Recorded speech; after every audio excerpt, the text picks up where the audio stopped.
Edward Titchener foi um psicólogo britânico, nascido em 1867 e falecido em 1927.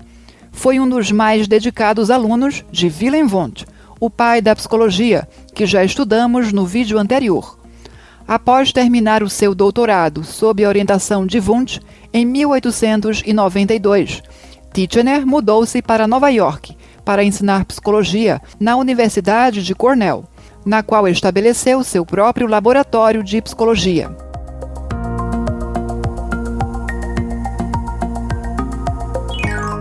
Titchener não seguiu por muito tempo o voluntarismo desenvolvido por Wundt. De fato, Titchener desenvolveu suas próprias ideias a respeito da psicologia e sua abordagem ficou conhecida como estruturalismo. O estruturalismo tornou-se a primeira grande escola de pensamento na psicologia. O estruturalismo afirma que, mesmo as nossas experiências conscientes mais complexas podem ser subdivididas, repartidas em estruturas elementares, partes componentes de sensações e sentimentos. Para identificar essas estruturas dos pensamentos conscientes, Titchener treinou voluntários em um procedimento chamado introspecção. Na introspecção utilizada por Titchener, os voluntários recebiam um estímulo simples, por exemplo, a visão de um livro, e após o estímulo ser retirado, eles tentavam reconstruir suas sensações e sentimentos, descrevendo o que viram e o que sentiram. Além de estímulos visuais, também podiam ser utilizados sons, cheiros, sabores ou estímulos táteis. Apesar de ter sido a primeira grande abordagem na psicologia, o estruturalismo de Titchener não sobreviveu à sua morte em 1927. Em verdade, mesmo antes da morte dele, o estruturalismo era frequentemente criticado por se apoiar excessivamente no método da introspecção, um método com limitações significativas. Muitos pesquisadores da época declaravam que a introspecção não era um método confiável, pois voluntários diferentes frequentemente ofereciam descrições muito diferentes em relação aos mesmos estímulos. Além disso, a introspecção não podia ser usada para estudar crianças ou animais.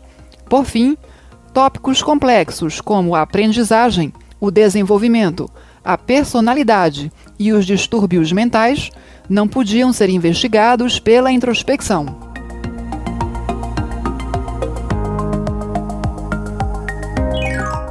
Quando Titchener começou seu trabalho em Nova York, na Universidade de Cornell, a psicologia já estava bem estabelecida nos Estados Unidos, e o principal expoente da psicologia americana era um professor da Universidade de Harvard, William James, o propositor do funcionalismo. James se interessou pela psicologia ao ler um artigo de Willem Wundt no final da década de 1860. Mas outros pensadores, como Charles Darwin, também influenciaram o pensamento de James. O conceito de evolução teve um impacto profundo nas ideias de James, assim como Darwin. Ele destacava a importância da adaptação dos organismos aos desafios ambientais. No início da década de 1870, James começou a ensinar fisiologia e anatomia em classes na Universidade de Harvard. Na medida em que seu entusiasmo pela psicologia crescia, ele foi incluindo tópicos dessa disciplina em suas aulas, e ao final daquela década de 1870, ele já lecionava em turmas dedicadas exclusivamente ao estudo da psicologia.